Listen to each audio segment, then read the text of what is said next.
Okay,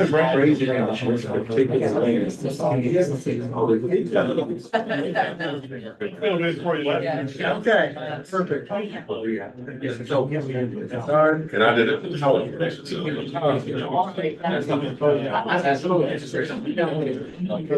Just start recruiting. Y'all ready? You ready? 8:30 tomorrow. 30 minutes later.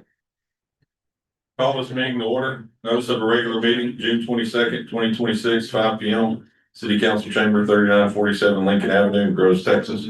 We'd all rise for the prayer and pledge. Let's pray, please. Most gracious Father in heaven, Lord, we come to you this evening, thankful for the many blessings you bestow upon us. As we meet together, Lord, please guide over those as they speak and present, Lord, lead the hearts and minds as decisions are made. We pray for those that have suffered drama this weekend, Lord, with the rain event. As we go throughout this meeting, Lord, we ask for your guidance. We pray all this in your name. Amen. Amen.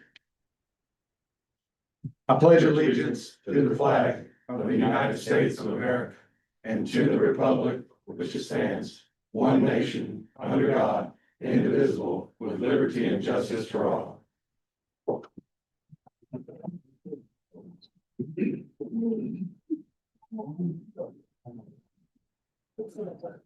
roll call, city clerk. Mayor Warren, Here. Mayor Pro Tem Gay, Here. Councilmember McAdams. Here. Councilmember Shalit. Here. Councilmember Holmes. Here. Welcome everybody to tonight's meeting. Item 6 will be reports. City manager. Mayor, council, in case nobody noticed it, we had some rain yesterday. Yeah, just a little bit. Depending on where you were in town, we got anywhere from 7 to 11 inches of rain in less than 3 hours. This is equivalent to a 50-year rain event.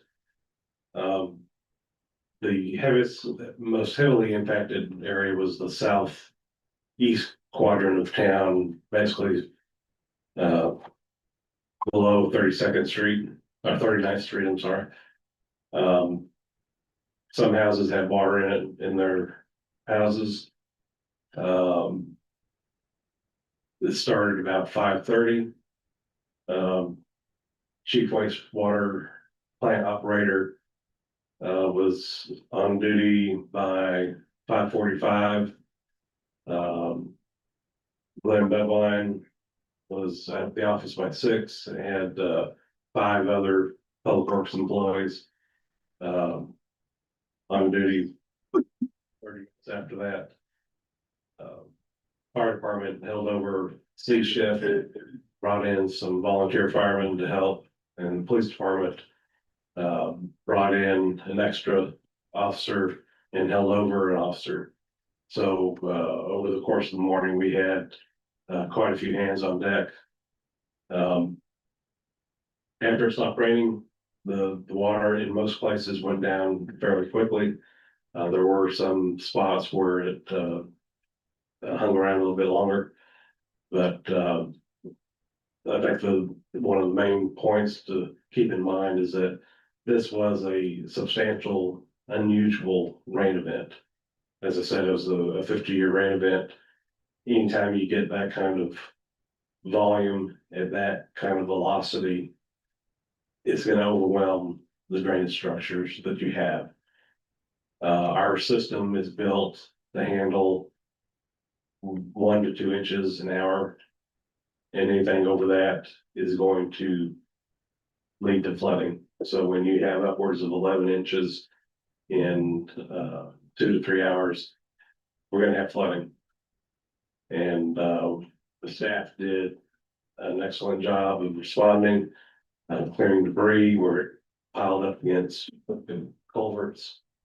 And I understand and appreciate the hardship that some of our residents have gone through because they got water in their house.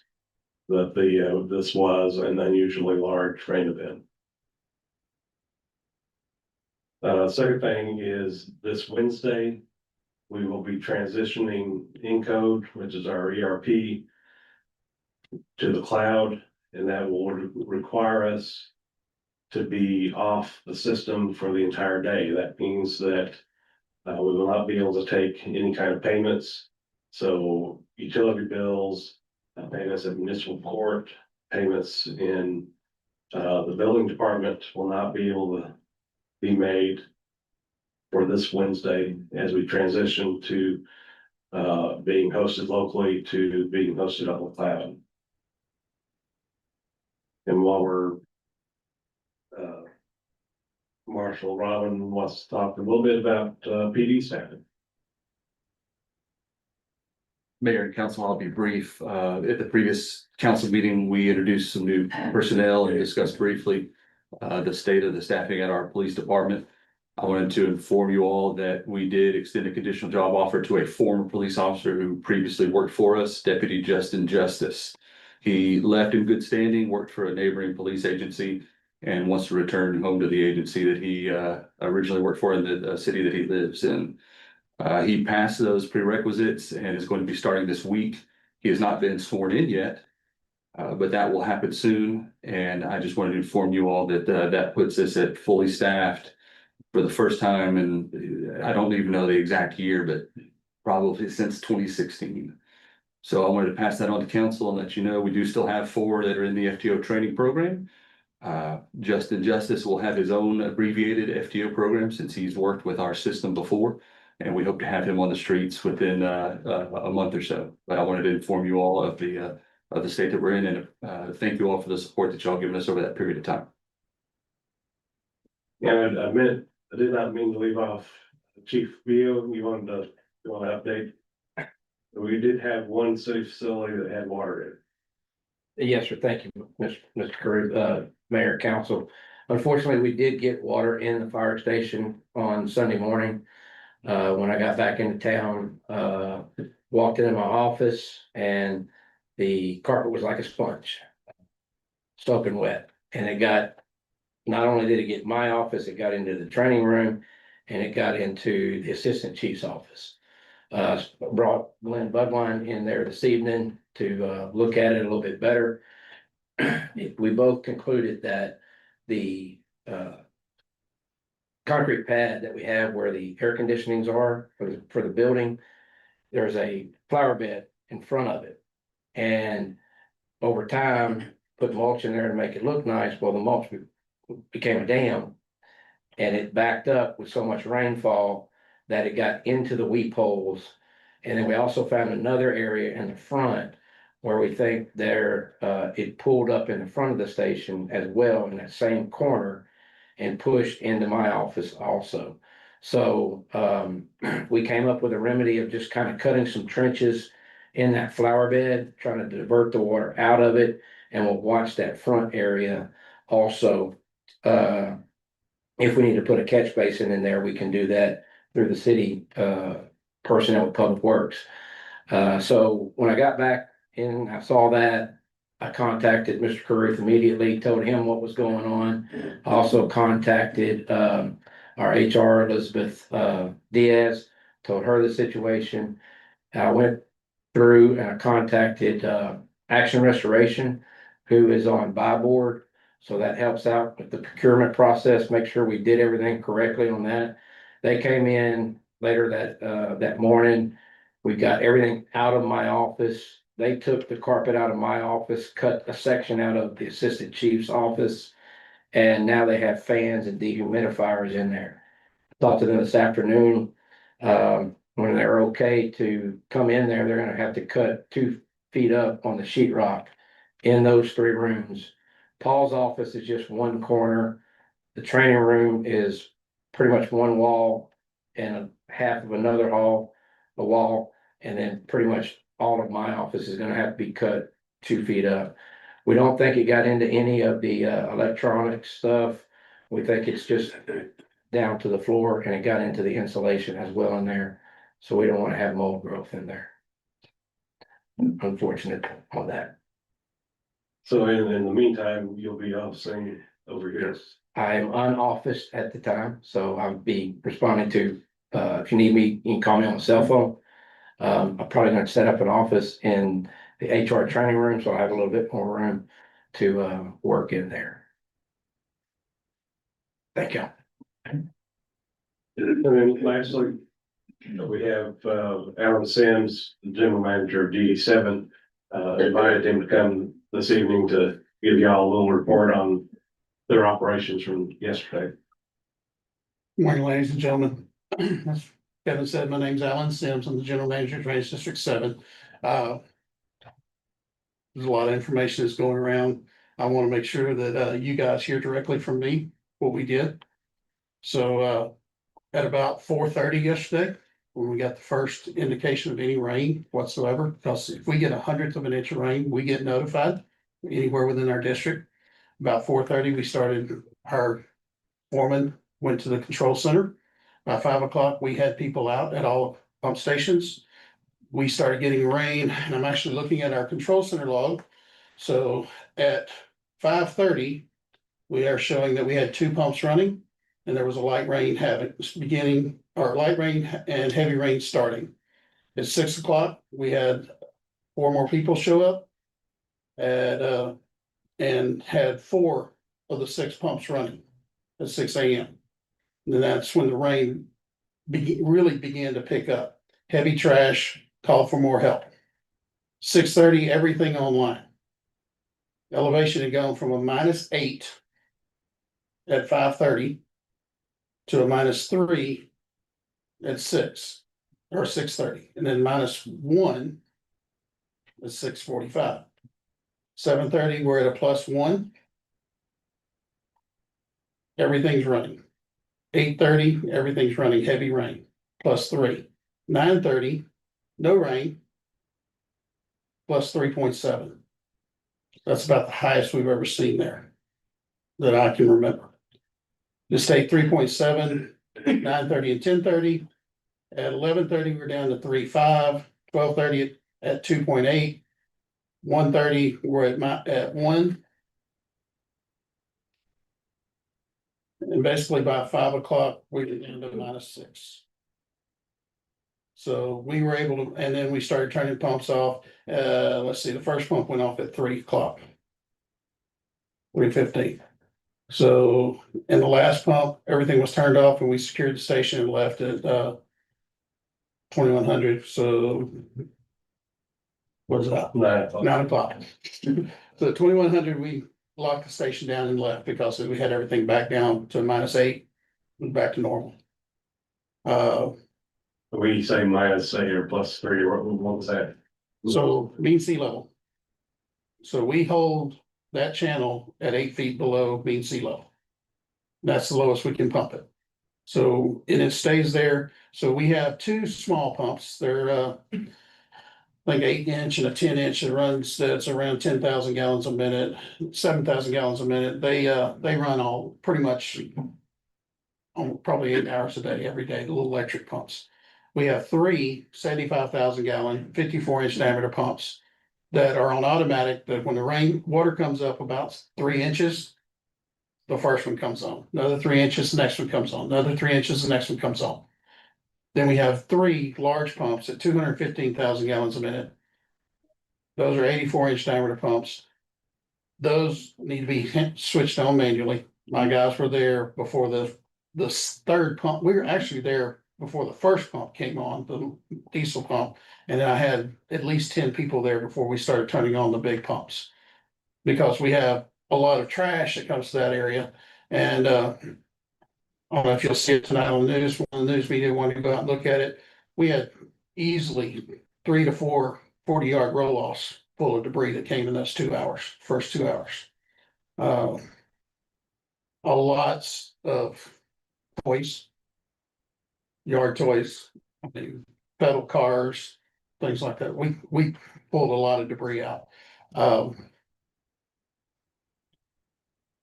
I had 3 to 4 crews, depends upon the time of day, that were roaming around, helping also to pull trash out of road ditches and out of our ditches.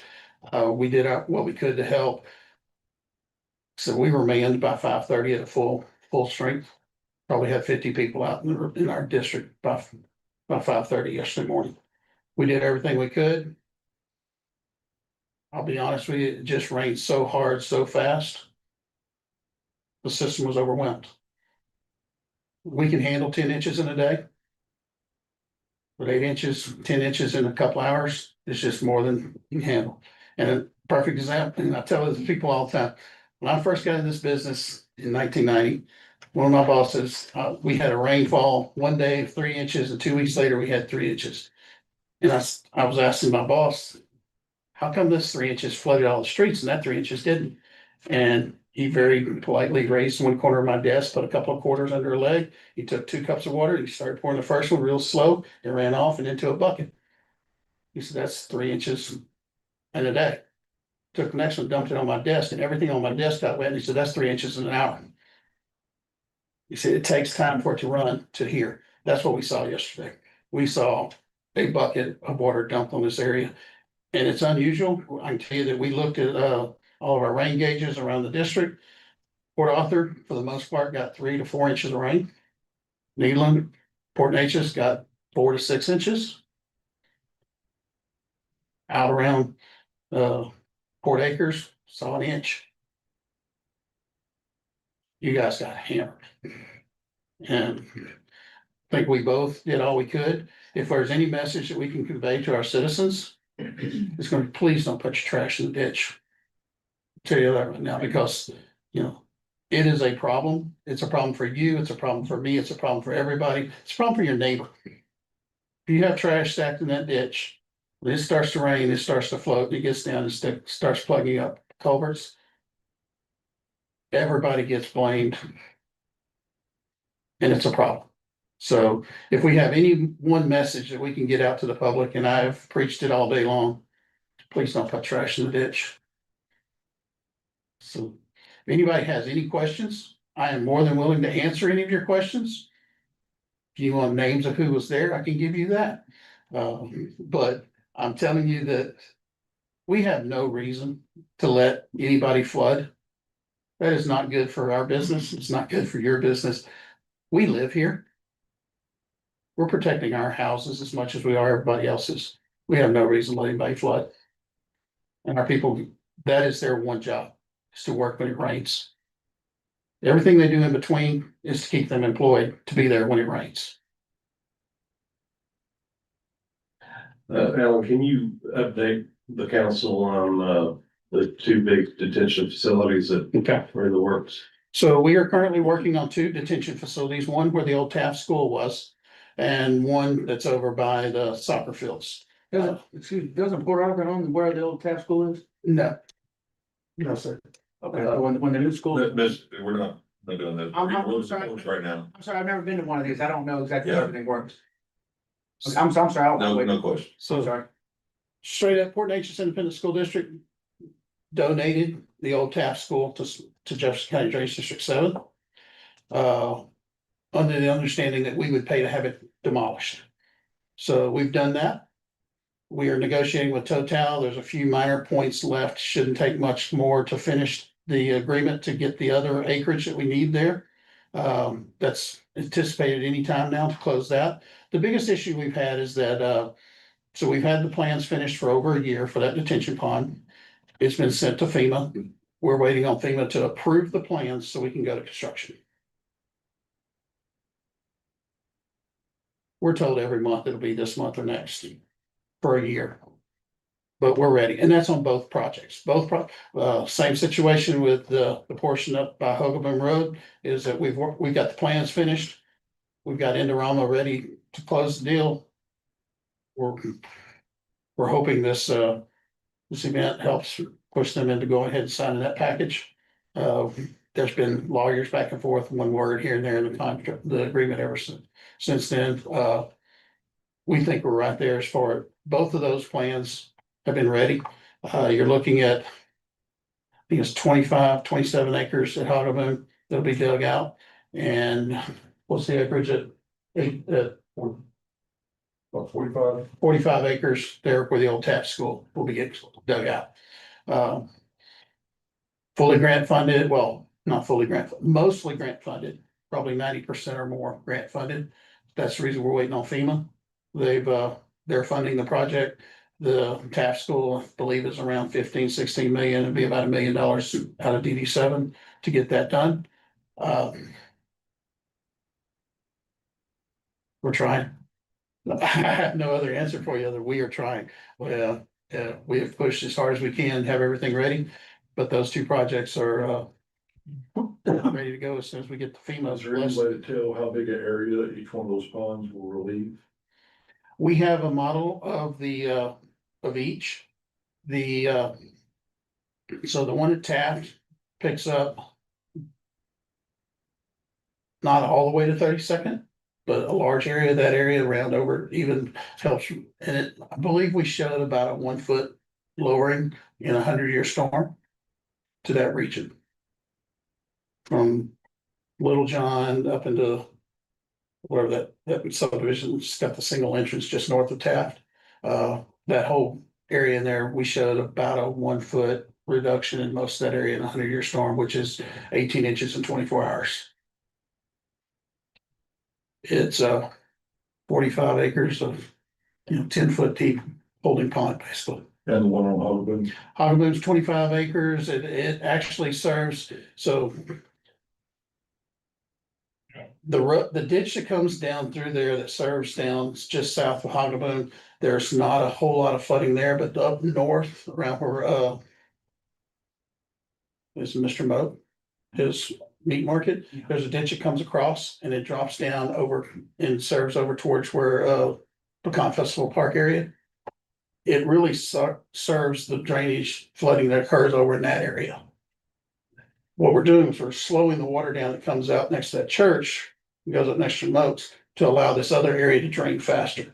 And it looks like it'll lower that area about 8 inches to a foot in a 100-year storm. Will the Taft retention have anything to do with the cane ditch that goes through Plaza Terrace and the Nottingham State off of 25th? It will allow, so what it'll do is it'll slow the water down coming down out of from 32nd and over in that Okay, Terrell area to allow that to drain faster. instead of coming back toward that drainage. Instead of them both competing to get out at the same time, it slows down this water to let this water get across Yeah. 73. Mr. Sims, I appreciate the information you're giving us and well, I guess one of the questions that we get along with y'all is if our system's only designed to carry 1 or 2 inches, why don't we just make the system bigger? Money. I know Straight our, up I know our money. answer. It's a cost issue. The detention ponds are designed to help Yes, sir. with flow or help reduce the impact of heavy Yes. rains. And But it's- they're still not gonna solve the ultimate problem if too much falls too fast. Is that that correct? is very true. There is no question about that. You know, people ask me, we've done a tremendous amount of improvements since Harvey. We've added a lot of pumping capacity, things like that. And everybody asks me, will that stop next Harvey? The answer is no. It will not. It takes a channel bigger than Taylor's Bow going under 73 out here to drain the amount of water that came out of Port Arthur during Harvey. We don't have that, okay? The real answer is no. We cannot stop a Harvey. I don't know if we put in enough, if we could put in enough infrastructure to stop what happened yesterday. We can reduce the effects. We might be able to knock the peaks off and maybe knock a few inches off of it. But when you get that type of rain that fast, I can't guarantee that you won't have flooding. And it could be even localized. Another situation, you have a toy float down and block a culvert. Now suddenly you've got a 1 foot jump coming across the road and you're causing a house to flood. There's all kinds of things that can happen. We have no control over any of us. And we've said that that was a 50-year flood event. Yes, To give it some additional context. Our average rainfall in this area is about 60 inches a year. At 11 Yes. inches, that's an 18% of our annual rainfall in 3 hours. right. Just as a point of reference. We've received about 20 inches so far this year. Till yesterday.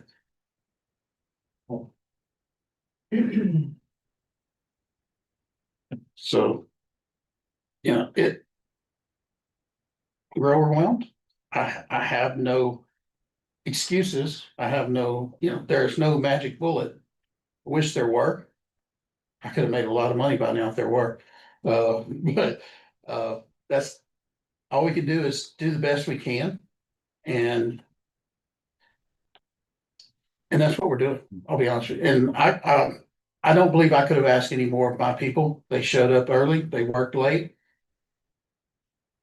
Wasn't what they were planning on doing. I can tell you at 10 o'clock the night before, when our forecast said a half inch to an inch. My guys were planning on spending Father's Day with their kids.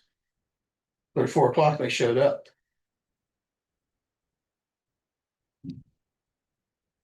Yeah, that's something else. We did not receive a National Weather Service bulletin briefing. It was not in the forecast. I think the night before, when I looked at it, it was a 30 to 40% chance of rain.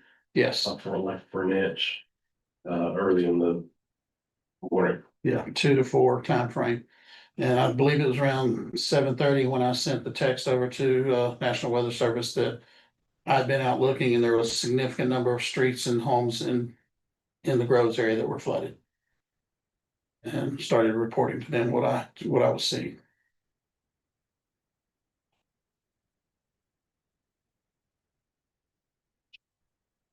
Any other questions for Mr. Sims? Ladies and gentlemen, appreciate y'all and we'll do what we can. I will say that as we get those ponds online, it's gonna mean that we're gonna need to work together a little more to make sure that we get the water to those ponds.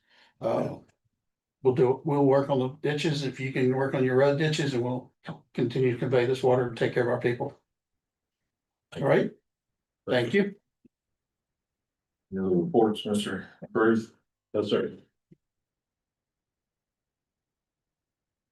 No other reports. We'll go to item number 7, citizen comments.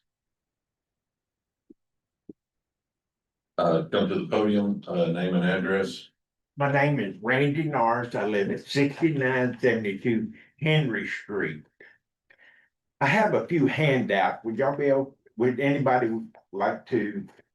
You Have can one hand that way. them to us. Just understand that we're not gonna have a back and forth, but you can give them to us. Yes, sir. No, I understand that. And this is. Would you like one? Wait, I think. Let's see, on mine, maybe they're good for a long time.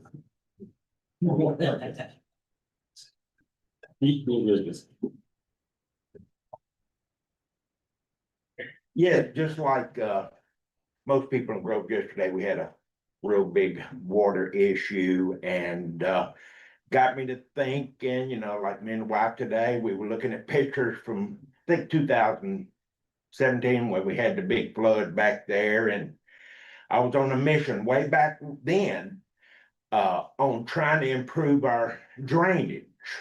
And so at that time, I was talking to this person, Joey, I believe he was the head of the drainage department, and I went down there and talked to him, seemed like a very nice person, seemed to be attentive at the first, and but anyway, I tried to reach him because I was giving him updates on our area because I was on a mission because I was really frustrated with this drainage issue. And so in our conversation, I talked to him about I call them drain boxes. I don't know what they're technically called, but in this map, the first page, if you would look, now you see 39th Street, you see Wilson. So you can kind of tell then you go to Milo, which is my area, and you notice there's 4 different squares. The first on the left didn't flood, the second one didn't flood, the third one didn't flood. My area flooded, and it's a relatively large area. And so in that conversation with Joey years ago, I walked back there trying to find out what in the heck can we do to, help our neighborhood. Now, in that particular area where I live, 8 homes, 5 flooded, the other 3 had water in the garages or buildings or whatever. And so anyway, I went back and how I labeled it, on the west side, you can't, on that second picture where I did the west side. But anyway, in my addition, you'll look at the bottom and you'll see a drainage box. Now, I was explaining to him about that drainage box. He thought, I thought I found something, and I think he did too. But regardless, I told him about that one, and you can go to the other side on the east side is what I call it, drainage box. It runs extremely well. I mean, it sucks up some water. So anyway, talking to Joe, and there's an easement back there. And in that easement, there is a guy's got a beautiful home back there. He's got a trailer in there. He's got a couple of big tractors, like a shear skid or something like that. But I went back there yesterday, and I'm knee deep in water going back there. And I look at that drainage box, nothing's been done. There's a trail, maybe from critters or somebody's weed eating, I don't know, but tremendous amount of water back there. And I think what flooded us was that new addition I don't have the street labeled, but anyway, in there's a new addition there, real high ground and stuff like that. But regardless, as far as drainage, in my mind, and I'm no professional, is that we need to, if that drain box on the west side is something that we can work on to help move water, that one on the east side, it can move some water. The ditches actually, again, I'm no professional, but the ditches are too narrow. They're too small. They need to do something, dig them out or something like that. And I suggested all this stuff, but here I am 9 years later, sharing some ideas about it. So anyway, I hope the map helps you see what I'm talking about. The second page, and I got there in red ink. We got one drain spot for 4 blocks. I mean, yeah, four blocks, city blocks in there. And then I made some notes. That's where I put the west side drain box does not work. The east side works very well. I've seen that box in action. I've seen that water flow in there. I have never seen it bogged. I mean, it can do some really good stuff, but just like yesterday, we're flooded. I mean, the air, not in my area was flooded. Okay. Once them pumps kicked on, it looked like a tidal wave. It was flowing, but it wasn't going to that west side drainage block. It was all run. That one drainage box was having to handle all that water. So if we could get this other, you have something there, and I call it a drain box, I don't know what the heck it is, but it's something to do with drainage or I assume, but they need to work on that in my mind. Again, I'm not a professional, but they need to do something with that easement where we can help the drainage because, I mean, I think it could be a big improvement in helping us. And then in my notes where, you know, like, West Side has very poor drainage, West Side drain box does not work. 8 homes, eight homes had issues, 5 flooded, 3 water in the garage or building. East Side drain box works extremely well. West Side, older home, the area, it's older homes, low area, and then you got this new addition, which has got the ground really high, and it just kind of does not help us.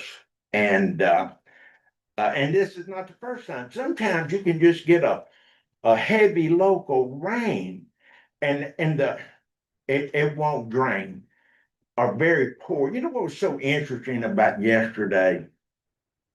In that first picture, does not flood. You know, you see where I live, 6972 Henry, right across the street. They didn't have much water at all. So it's not like that one ditch wasn't performing like, you know, extremely well because it kept those 3 other blocks from flooding. But ours, maybe because there is a guy down on Milo, and Joey sent people there before to talk to him about keeping his ditch cleaned up, because I kind of watch for that stuff. I seen a neighbor throwing a bunch of leaves in the ditch one time, and I went by and talked to him and said, "Hey, you remember when we flooded? We got to keep this stuff clean, you know." And this one particular house, the guy does not take care of his house nor his yard, and the ditch sometimes is an issue. But Joey went and had somebody go talk to him. But regardless, that one drain box does an extremely good job. What can we do with that other area to help our side get rid of the water? Our side, you know, they got my house, my neighbor Cheryl Glenn lives next door, and she owns a couple of lots in there. And so that one drain box, and hell, I mean, that water's knee high. So anyway, I hope I explained my situation did you want a map, sir? Did you want one of these? Good for now. Okay, and but I just wanted to try to do a picture for you guys to see what I'm talking about, and we need some help. And the drainage district, just like that guy was, I mean, that water was pouring out of there, but we don't have enough drainage. And I think maybe a professional, you know, can share an idea on how can we improve it. And this hadn't just happened recently, 2017. And I was looking at the picture then, and ever since then I've been on a mission. But you know, I got disappointed trying to share, and I was trying to help Joe, you know, to help Joey help us, you know, sharing these ideas. But I guess, and I thought I handled it professionally with respectful, but he would never return my call. I'd go to the office, I'd leave a message, he never returned my call. And so I just give up. But then we had the situation yesterday, which got me motivated again. And I think it's fixable. But again, I'm not sure. But hey, anyway, I do appreciate your time. Thank y'all so much. You have any questions for me? Thank you. Any other citizen comments? How y'all doing? I'm Mark Bullock. I live at 3610 Taft Avenue. I moved here in 2016 for work, and I decided to stay. I've heard a lot of good things about Groves.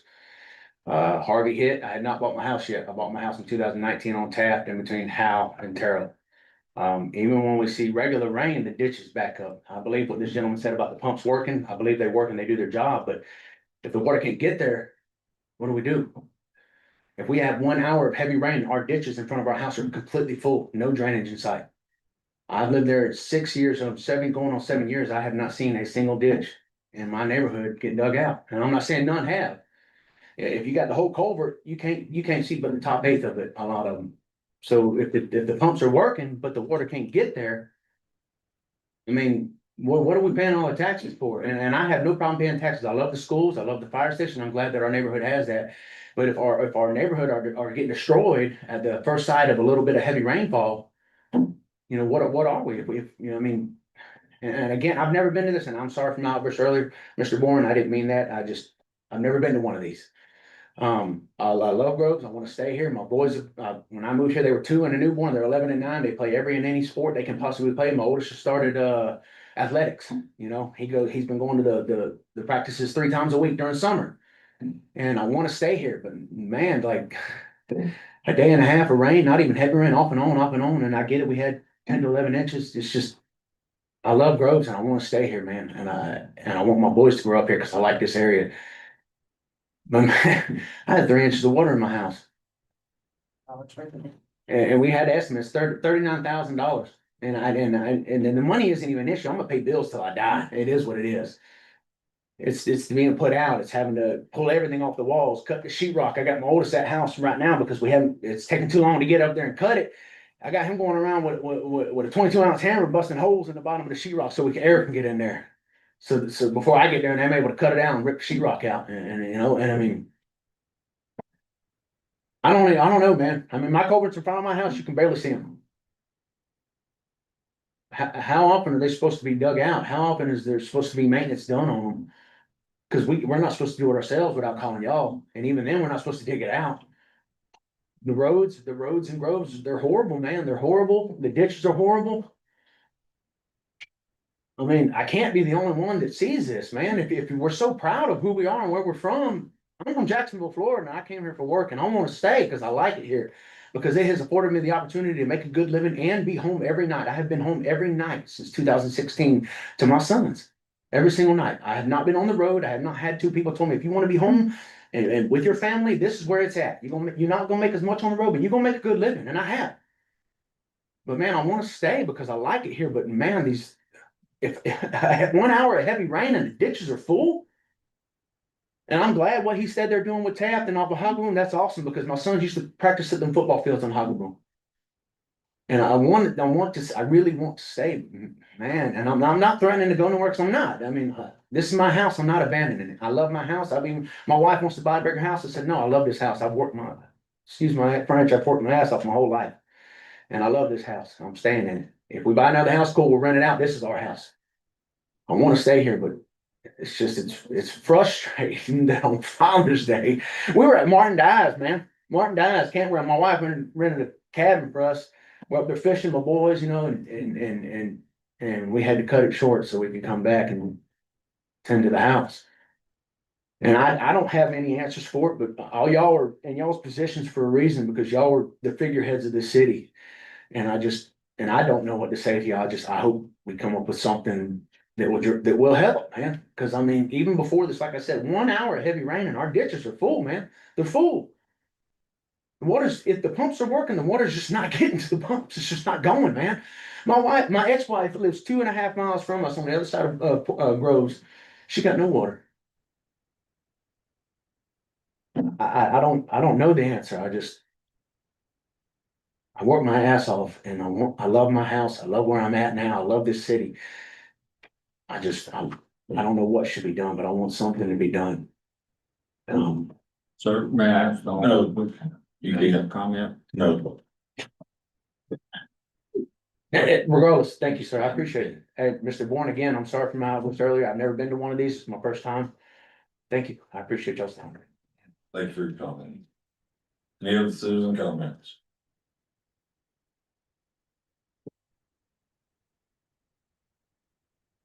No other citizen comments, we'll move on.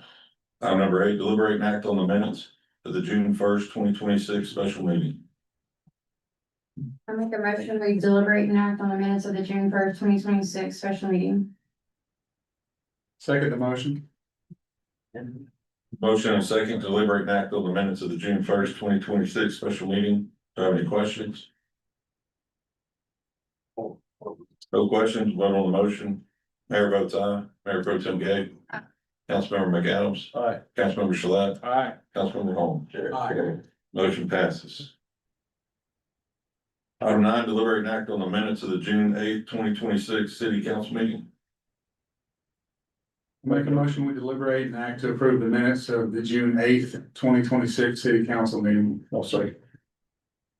A motion and a second to deliberate and act on the minutes of the June 8th, 2026 city council meeting. Do I have any questions? No questions, vote on the motion. Mayor votes aye. Mayor Pro Tem Gay. Aye. Councilmember McAdams. Aye. Councilmember Shalit. Aye. Councilmember Holmes. Aye. Motion passes. Item 10, deliberate and act on the hotel occupancy tax funding request by Knights of Columbus for the 20th annual Estelle and Allen Fetters Center Golf Tournament. Make a motion to deliberate and act on the hotel occupancy tax funding the Knights of Columbus for the 20th annual Estelle and Allen Fetters Golf Tournament. I'll second. Have a motion and a second to deliberate and act on the hotel occupancy tax funding request by Knights of Columbus for the 20th annual Estelle and Allen Fetters Center Golf Tournament. On the question, Mr. Crew. Mayor and council, this is annual request for reimbursement by the KCs for their fundraiser for the Fetters Center. Their total request, well, it's like they don't make a formal request for a specific amount, but the total expenses that they've submitted is for $6,014.18. Two of their submitted expenses don't meet the eligibility for HFT expenses. So the recommendation is to reimburse for $4,183.30. Mr. Crew, can you tell us which ones don't meet the? The ones for gift certificates and door prizes.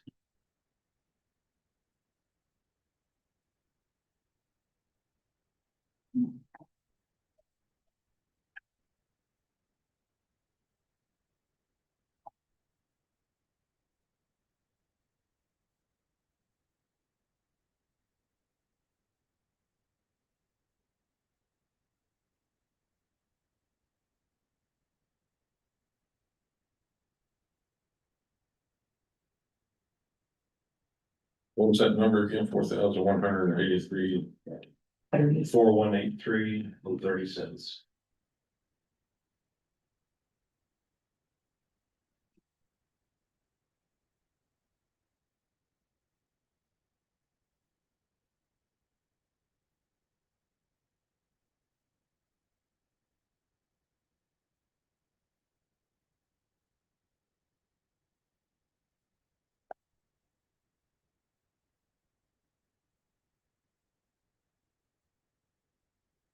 I believe in the past, we've done it not to exceed, was it 5,000 or 5,500? You remember? Yeah, I think it was. 4,000. 4,000 the last 3 years. It was either, The last Last 3. last 3 years, it's been $4,000. Now previously, you have authorized a not to exceed prior to the event. This time, this is after the event.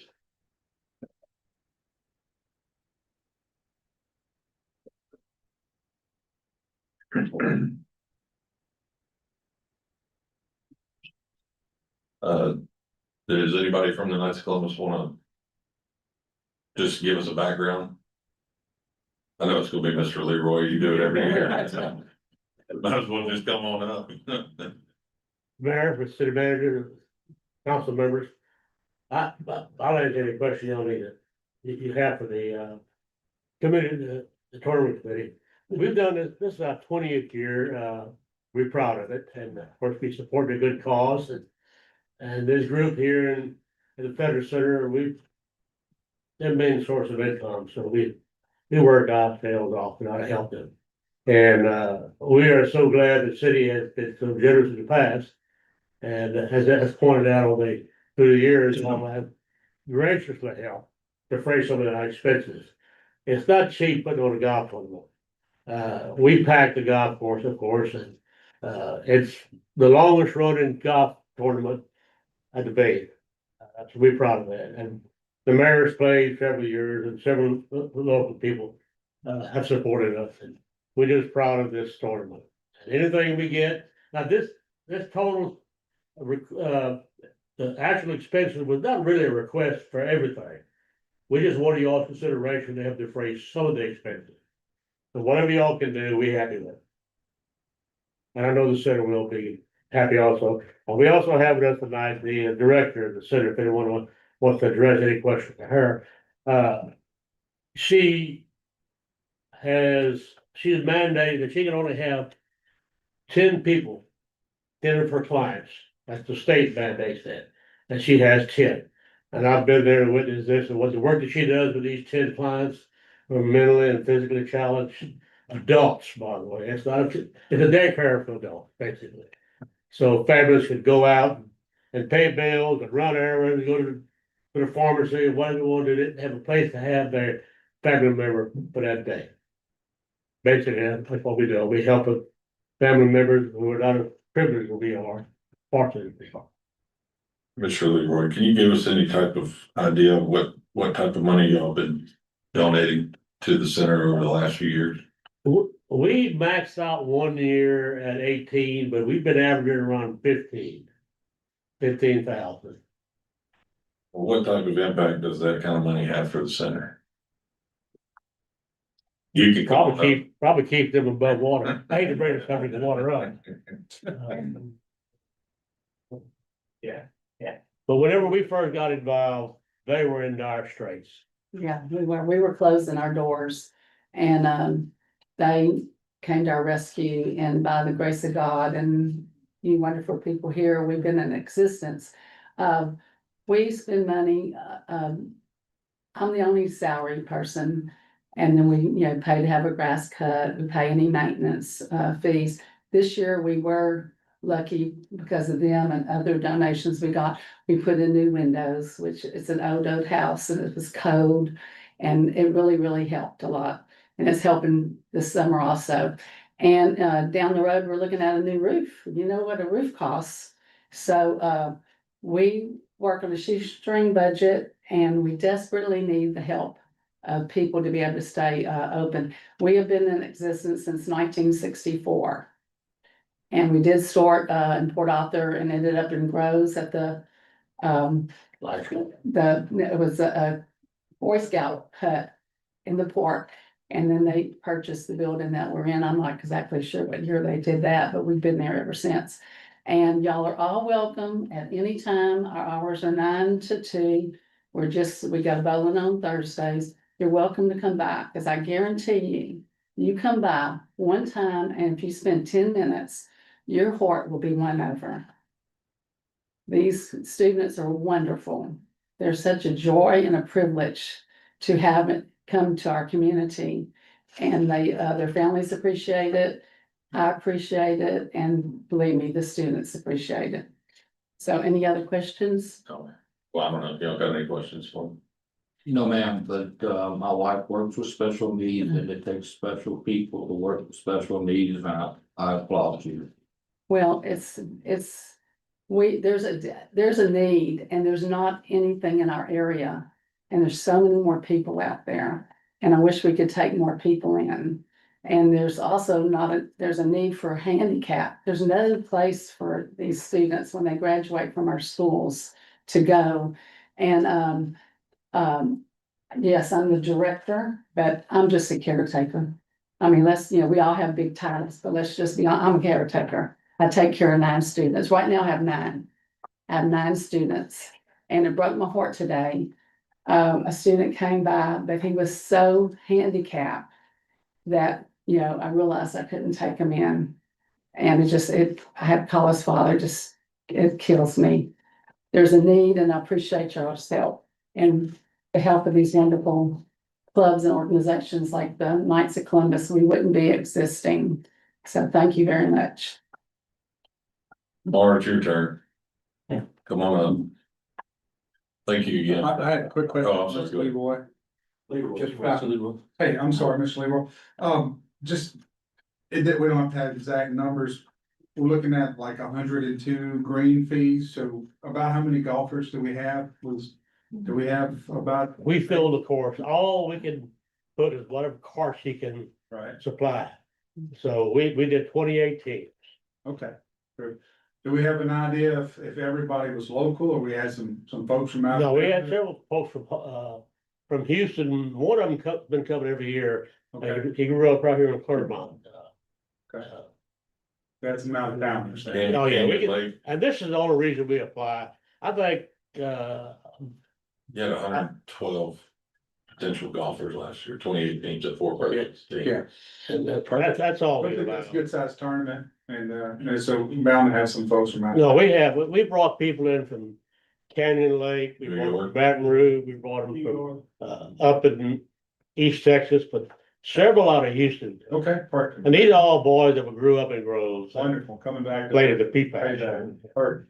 Thank you, sir. We ask it every year, Lamar, you've gone through this and these expenses meet the requirements for the hotel motel With the tax. exception that were noted earlier, yes. Yes, can you explain what hotel motel tax can be used on? Yeah, I'm sorry, can we dig a ditch with it? Can we build? a No, road with it? it's restricted on what we can use it for. It's basically, long story short, it needs to be used to promote the hospitality industry in our city. It's earmarked via state law for those type of usage, so any type of these certain listed activities, of which this athletic event counts as one, is used to basically promote the hospitality business in the sense that people will stay in hotels or other types of businesses and basically the term that is used most often is puts heads in beds. So these funds are restricted to be used for that purpose, with various expenses allowed and disallowed. Can you give us any other examples of events that happen in the city that qualify? for We do the hotel con festival a fair amount, and so like they'll do promotions for out of town, those type of advertising expenses are acceptable. This is an athletic event, we do promotion of the arts that are eligible for those type of items, those are the ones that we most commonly have used this in the past. Tourism center at the chamber. The tourism center, yeah, the chamber has been contracted to be the tourism center, the term, I thought it was a different form, anyway. Yes, that's how the monies that go to the chamber, that's what those are utilized for. They are contracted to perform those functions for us. And that's a separate line item than the hotel occupancy tax line item in the budget, which will soon be going over. There's $25,000 set aside for just hotel occupancy tax expenses, separate and apart from the chamber expenses. And of which I think we've spent 12,000 odd so far. So there's still room in the budget for this expense.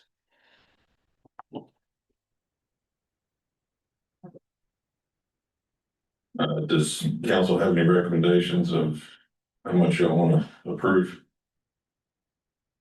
Yeah, Mr. Mayor, I think last year when we were looking through this, we had the trend of doing 4,000. And last year's cost, from KC was a little bit more than that, like in that 5,000 to 6,000 range. I think we were kind of planning and thinking for 4,000 and it's the approved amounts a little over 4,000, that 4183. I think that's a fair amount in my opinion.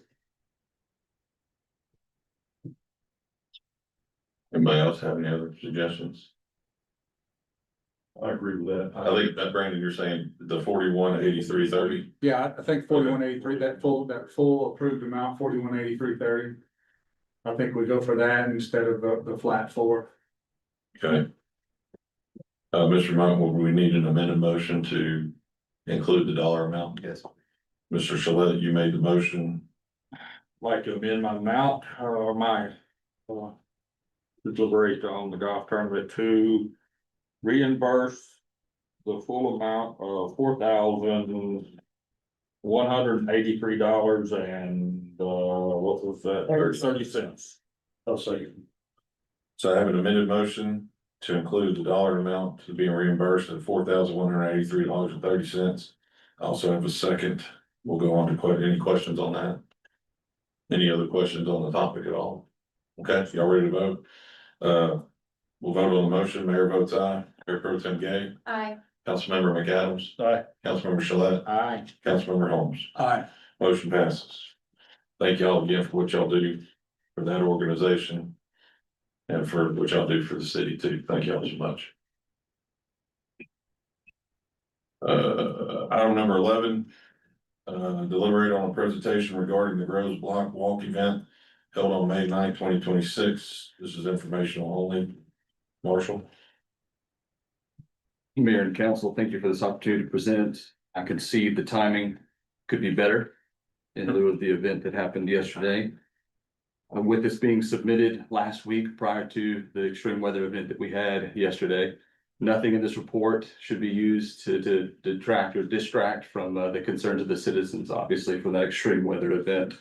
With that said, though, I respect your position in governance to wear many different hats and make decisions on many different fronts. And so I hope what is contained in this presentation be an assistance to both of you as the city council, as well as the department heads in the different various positions in the city. A quick reminder, if you could, Mr. Manager, go to the second slide if you have them available. Quick reminder of what Block Walk represents and what its purpose is. It emphasizes face-to-face interactions with the individuals in their neighborhoods at their residences, and enforces that, and it promotes that dialogue. It creates an organic conversation so that you can see what their concerns are, where they are, what they like, what they don't like. And it also puts sometimes departments in front of them that they don't always or often get to interact with. And this builds trust beyond just public safety departments. It gets everybody involved. It shows a joint front, a united front on what we're trying to achieve here in the city. And I hope that it continues to provide benefit. Our second event was May 9th. From 9 a.m. to 11. If you recall from our last event, we ended up taking it about 3 hours, which was longer than we anticipated. We tried to abbreviate a little bit. So this one, we were able to narrow it almost exactly to that 2-hour period. And in the next slide, you can see the map of the area that we prioritized. This is Maple Avenue in between 32nd Street to 25th Street, as well as Amber, which is offset right there next to the apartment complex. About 73 houses are what we knocked on as a team of 2 teams of 4. In fact, Councilmember Shalit was able to join us out there at this event and provided lots of feedback and assistance as well. One of the very positive draws, in my opinion, is that so far, and a quick reminder too, we make a post to stand to remind folks in that specific area that we'd be coming by on that Saturday between 9 and 11. We put yard signs at the entries and exits, ingress, egress of those neighborhoods with some QR codes for some information that they can seek. If they're interested, we put those about a week in advance at those neighborhoods. And we hope that there's some folks available for us to visit with. Our success rate for this particular block walk was almost 50%. So of those 73 houses, we actually made direct contact with 36 individuals, which in my opinion, anything over 30 is incredible. So we had 40% at the first, and we've increased it up to 49.3% here. And I went ahead and provided some program totals. I'll continue to do that as the program continues. The breakdown of those, as you can see, is spread on this diagram and the following. 2 concerns or requests were brought up for police, 5 to code enforcement, 6 for water and sewer, 3 for streets. 1 was non-city related, kind of a tax or appraisal value question that's beyond the city specifically. And then, of course, of note is that 20 individuals expressed no concerns, that they were satisfied or pleased with their neighborhood. And that's approaching, about half, about 50% or so that were actually pleased than, more than half, pleased with the service that they're receiving. We provide handouts that have quite a bit of information. There's several QR codes. One leads to a survey that they can, if they so choose, to remain anonymous or to provide their information and request a callback. They can provide their concerns. Because we're having a lot of contact face to face, well, I think we're getting a lot less interaction with the QR code, and that's okay. The survey's there. If they wish to participate, it's actually still live to this day. So if one of them queued that QR, they could interact with it and we would still get feedback.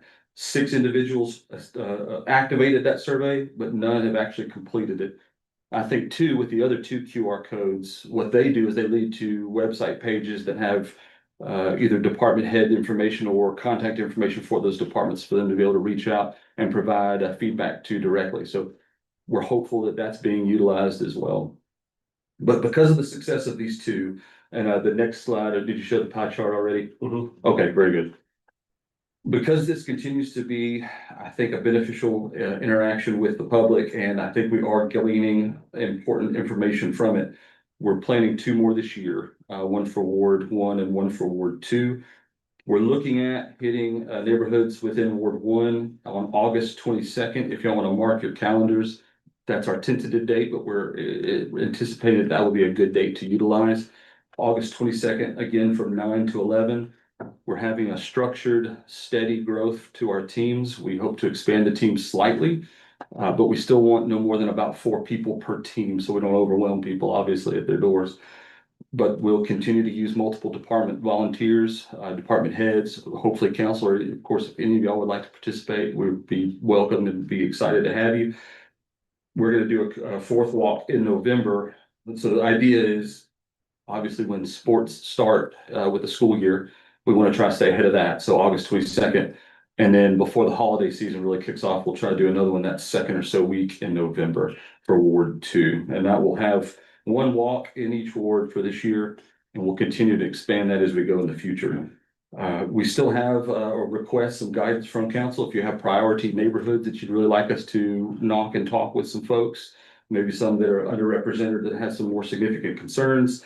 If you have some other strategies or outreach guidelines or requests, we'd be happy to entertain those as well. Or if there are some other strategies we need to incorporate, please give us feedback.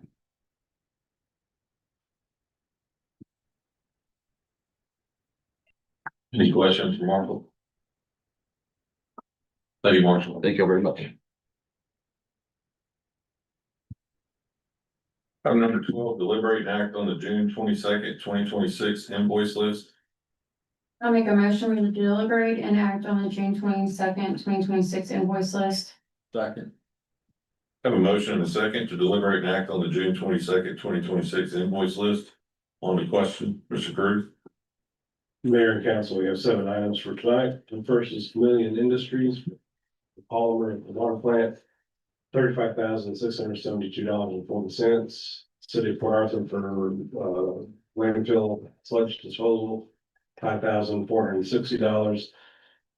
Heat safety for 4 air bottles at the fire department, $6,920.76. LMVA for raw water, $26,250. Polydyne for polymer, $6,975. Republic for sludge disposal, $8,257.41. And Wax for fuel for the fleet, $21,312.58. For a grand total of $110,848.15. Any questions?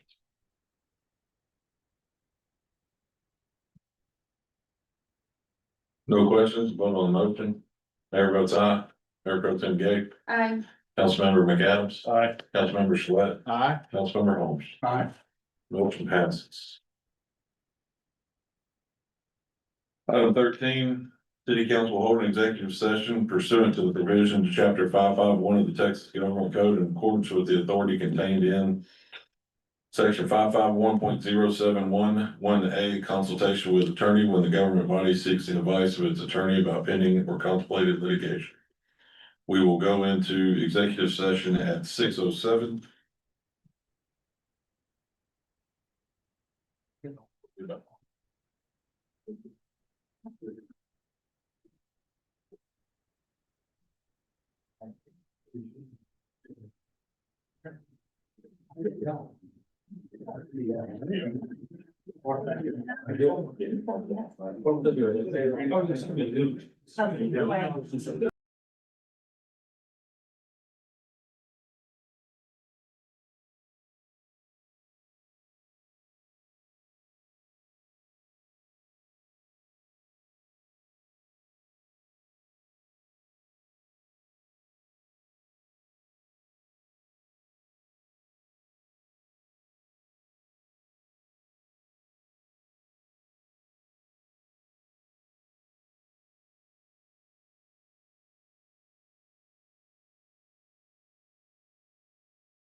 Being in open session at 7:09. Item 15, council member comments. I'd like to thank all the employees for their hard work during the rain we had. Tell you guys that we appreciate it. That goes for the law enforcement, everybody. I'd like to second that. Thank you. I wanna, also thank y'all. I personally was out and about in it, cause my husband drives a wrecker, so, I saw police officers in wheel loaders and a dump truck, and I was like, what is happening in Gross? But it was really cool to see everybody out. And, I saw you out there in your personnel truck, so. And Drainage District 7, I appreciate what they're doing also. I'd like to echo what you guys said. Yeah, they did a good job. All right, no other comments. We will adjourn at 7:10. Thank you.